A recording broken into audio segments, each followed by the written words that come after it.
My name is Jennifer Brooks. I'm a fire educator here at Gwinnett County Fire and Emergency Services. Hi, my name is Don Yang.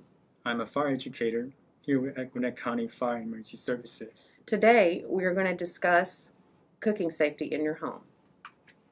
Cooking brings family and friends together. It provides an outlet for creativity and can be relaxing.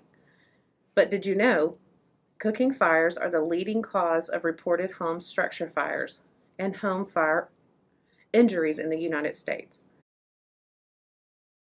Cook with caution. Stay in the kitchen when you are cooking.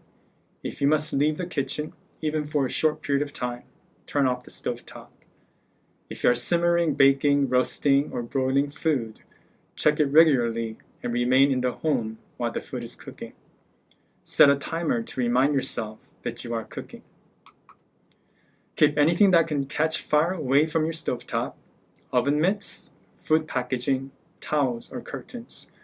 Keep a 3 feet in 1 kid-free zone around your cooking area. Keep the stovetop, oven, and burners clean. Clean your vent hood and filters regularly. Grease accumulates here.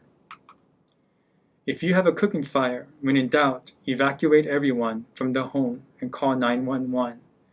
If a small grease fire starts in a pan, smother the flames by carefully sliding a lid over the pan and turn off the burner. Do not move the pan. To keep the fire from restarting, keep the lid in place until the pan has cooled. If a fire starts in the oven or even in the microwave oven, turn off the oven and leave the door closed. The oven or microwave should be checked and/or serviced before being used again. To help prevent burns, turn pot handles away from the edge of the stove and use the back burners when possible.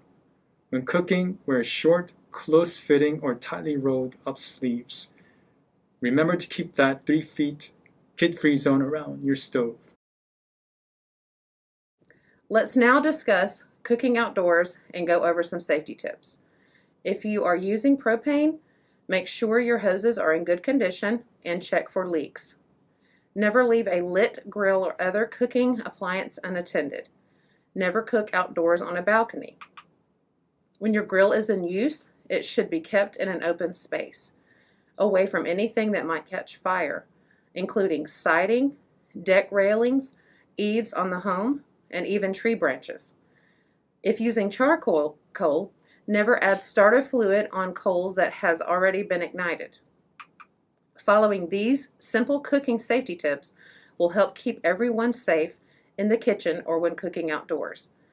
You can find this cooking safety tip sheet and other education material by visiting nfpa.org/education.